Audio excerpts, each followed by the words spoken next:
Bro and sis, agar memiliki kondisi finansial yang stabil, kita perlu banget nih mengatur keuangan yang kita dapat setiap bulannya. Tapi, nggak semua orang mampu mengatur keuangannya dengan baik. Ayo, apakah Bro and sis salah satunya? Eits, tapi tenang. Berikut ini kita mau kasih tips mengatur keuangan bagi para pekerja pemula. Yuk, langsung aja kita simak video berikut ini.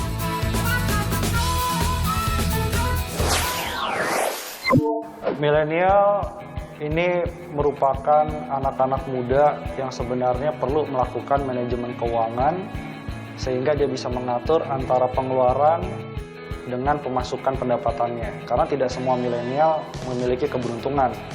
Ya, misalkan punya pendapatan double digit.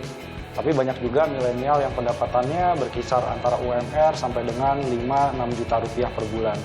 Misalnya milenial memiliki kedisiplinan, jadi 15% dari total pendapatan setiap bulan yang diperoleh baik dari gaji, dari bonus, dari tunjangan, itu disisihkan untuk dana darurat. Misalnya untuk sakit ataupun untuk keperluan yang memang mendesak. Kemudian 30% bisa mulai disisihkan untuk hal-hal yang berkaitan dengan kepentingan investasi. Misalnya ada yang sebagian masuk ke deposito atau simpanan berjangka atau membeli emas dengan nominal yang relatif cukup murah. Misalnya dimulai dari 1 gram gitu ya, kemudian meningkat lagi menjadi 5 gram dan seterusnya. Dan yang lebih penting lagi adalah sisakan juga, ya, milenial tentunya butuh liburan, butuh kemudian rekreasi, tetapi jangan sampai melebihi dari 15% dari total pendapatan setiap bulan. Salah satu yang perlu dicermati oleh milenial terkait dengan penghematan pengeluaran adalah jangan mudah menjadi impulsif buyer. Impulsif buyer ini tergoda dengan tren sosial media, kemudian akhirnya bukan hanya uangnya habis, tetapi juga sampai meminjam misalnya ke pinjol untuk membeli barang yang sebenarnya tidak ada relevansinya atau kepentingan langsung dengan kebutuhan. Yang kedua, sebelum membeli barang, itu harus dicek apakah barang ini memang betul-betul barang yang diinginkan, barang yang memang dibutuhkan, atau ini hanya sekedar menuruti lifestyle. Dan yang berikutnya tentunya harus mengingat bahwa ekonomi bisa naik, bisa turun, bonus di tempat pekerjaan jika karyawan misalnya bisa naik, bisa turun, maka harus ada penghematan untuk diinvestasikan dalam jangka panjang. Jadi bersakit-sakit dahulu, bersenang-senang kemudian, itu relevan bagi anak milenial saat ini.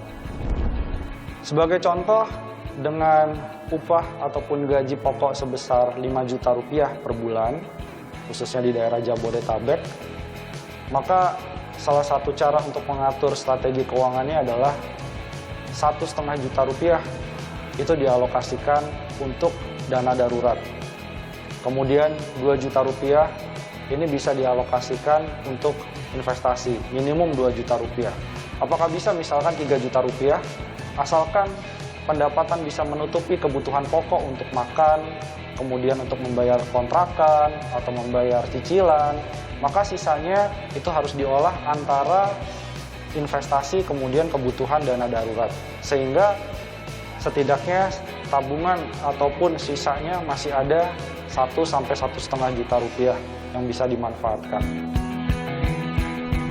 Jika pendapatannya 5 juta rupiah per bulan, maka skema pertama bisa jadi 50% untuk pemenuhan kebutuhan hidup sehari-hari atau 2,5 juta rupiah. Kemudian ada lagi yang memang tergantung, ada generasi sandwich di mana dia harus menanggung beban orang tua juga, maka bisa jadi lebih dari 60-70% dari total pendapatannya atau di atas 4 juta rupiah dari 5 juta pendapatan itu dialokasikan untuk kebutuhan sehari-hari. Mungkin dia perlu menanggung sekolah adik-adiknya ataupun keluarga yang baru menikah misalnya untuk menyiapkan pendidikan anaknya. Maka ada pengeluaran-pengeluaran yang memang tergantung dari kebutuhan tiap individu.